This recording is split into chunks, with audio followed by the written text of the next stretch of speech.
Vun chu hei Thenzawl lama Dilpui Tlawh turin kan han kal le a mat le kan kan me ka kan kan zo dona Dilpui ka voi nei kal na turania thil thara ni mi alawa maro chu ton chu makal hian thil thar tak tak min ngai tur chotira alu tan na ve hi anon ve sim maya Dilpui kan kal chan ni hi eng dang vak ne lawin chung kwa ani tilim ani ti thol na hun mai mai nia kan kal chan bera chu kan nau hi ve di doctor om via Thenzawl hian la hian mun ma kalam mu ngai le ko mu an nuam phi ka ti khop mai a theng thor yo mai Thenzawl anga chuan ilai khian office ve ni ta ve ti ho office a doctor te lampang na kan nau hi ve ti doctor nom ve ti chuan quarters te lo via Dilpui Tlawh main ganan zol ada mga king teki department office ania an hun mai lo rem khop maya anuam riu mai ni aloin beng thale maya chung ko enga mazar helai bor ai hian anoma ali mom tham ngotang hian kan chung ko ho chu kan nau doctor quarter sa chol toren gan han kal deu tam do mani kan chol ada mga dar thum lampanga hian laila ma Dilpui Tlawh no men ti wangin khwa kan han nga dayak to lum khom mai ni sa sin sain khwa sang khom mai voin hi Thenzawl anga pe chon lum thakop mai Thenzawl ai hian veti hian mon man lo nei nuam khop mai a rem boka an vel po at khop tha ka ni thang mai khan kan nau quarter store na den kan an lu khoma ai len te kan an tianga ti chuan chu no lama Dilpui kan pandon ani Dilpui kam chu kan thleng ta ko thal to a te tlem view to a an te ma se dil chuan tu chu lom thop mai kam veli nau pang ta nin ti lim nai nge mo lo tam to khop mai dil la mem buai pi lo tan po kamaian inti lim na tok fang hi om ve reng anau pang lam tan phei chon engeng moi om ve ni anuam ve khop mai adil taka chu hei hi ni ta tu elo tam tha khop me tu nang khosang khothalu tu ka po he dil hi chu achen fa om ve le tham malo ni hi tu hi atlem lo re renga tu na po hian longa chuan na tham tak meu chu lo mani kam vel la amoya chei bol le zula cha om khop mai he dil chu voin ka Dilpui kal voi ni na kare ruam ta dai chu he dil moi le nuam tak kam vela hen food court thade ule changkang tak te om ve to ta sela e le in changkang an lam mai na tu te ba ka drinks chi shrang zupa ngai deute kan local zu te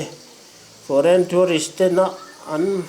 han tem ve tu den sop tai la he ai hian mun mai an chi bol changkang ta bula Dil Tlawh tu han chol ha dam nun phung pa ngai nung mi pui tling ta tan so nuam don mange o ka te kan changkang to a ri buk na khovel lo wa hian kan om thiam to in ka ria changkang de he lai mun ai hian kim hi kan mang thiam to nga ti ka ngai to ni kan nau pan lai mu mang ang chau thil long leng te khat hian a takin mu tu ra ma chuan theinom to ni long te tui pui do cham chunga leng del moi takin tia Sunday school in khom pui kan sak dat bel lai te khan long leng hi kan la mu chin lo sim ma to na chuan Thenzawl Dilpui a du chuan theinom ta ni ama khop mai kan nun hi changkang to khop mai kan aizol khopuya traffic tot em mai li thei chi sang khu ne na in oi mu breng mai ai chun dil chung he te chung khuwa long leng han chuan ta hi chu nuam tak mai he ni achang kang ani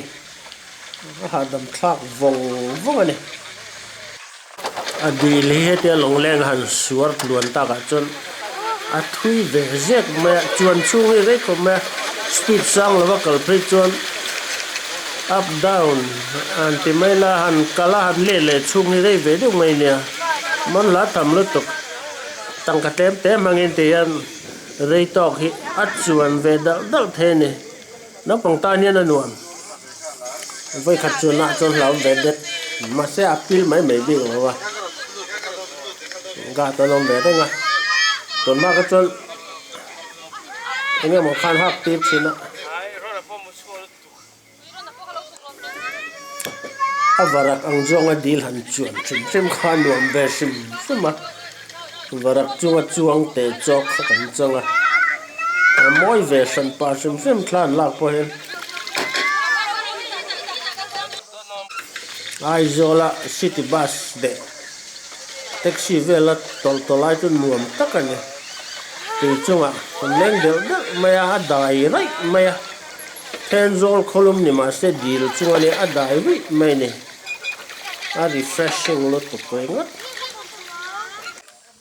heng lai te romantic lot to nuam ve san pa sim nun hi a thol ngoi mai ni hetian te chua hi chuan chung kwa le chen rual tha te na hun thol han man hen a thren em mai ni in ngei lo te po in ngei thar sut theina khop hian a mun mai a romantic ve sim ani lai ke longa kai pheina leite hiya zonu be son pa ma then dal me kal thano chon lo ma the na ma se bang ane kan tla dor lo ti an sia in ti thai de an kal zoi mai ne a sunal da do khop me so lam ra le lama kan kai du chuan helai hi zoli ve kha nga ya so mi le top son nuam lu tuk a rai dap mai a dang dai tlat so lai tong son thil tam taka thlir let heya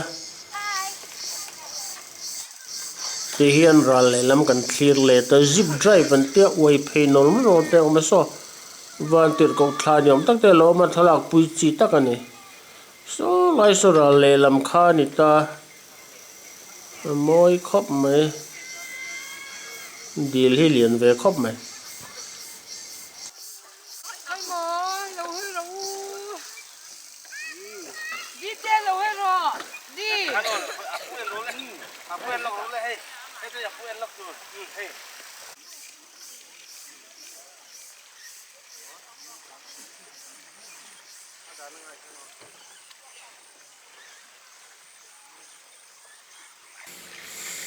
van tir ko thalem niom takan lo tar vu me thalak mana thama ni thla niom taka han lak te rema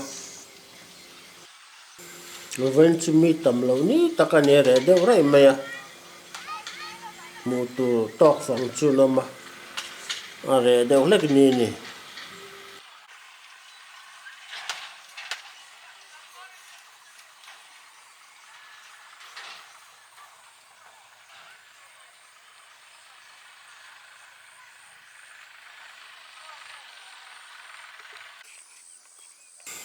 hei ka chung ten ni ka kalpui te kolumina met chaw anen thu far maya phei challenge zoom vak to re lo nia thla bon la pe vak to lo pe han chen chiam rem box si lo wa an chung ngi ai mai man la viau ni turin a ngai the ni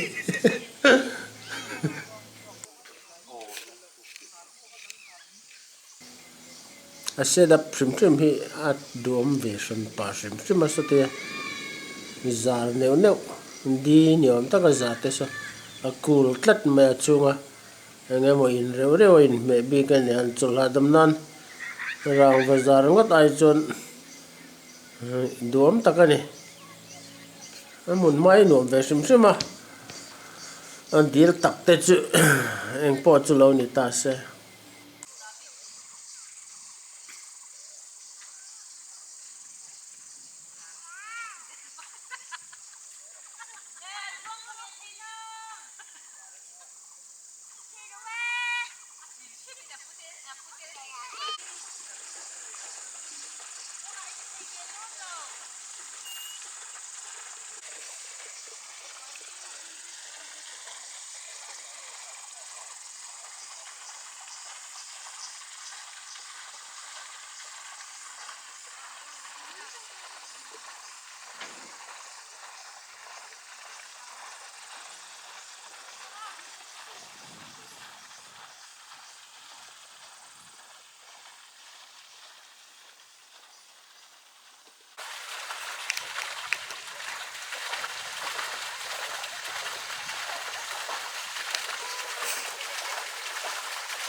so kan tu le fa te ron chuang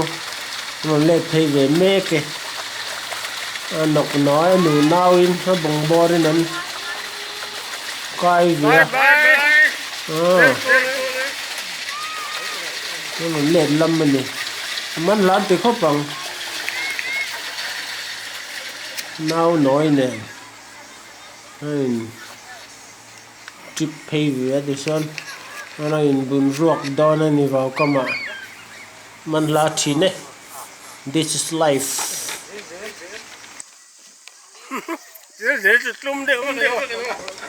mình là nè hay lâu liếm mà sinh nữa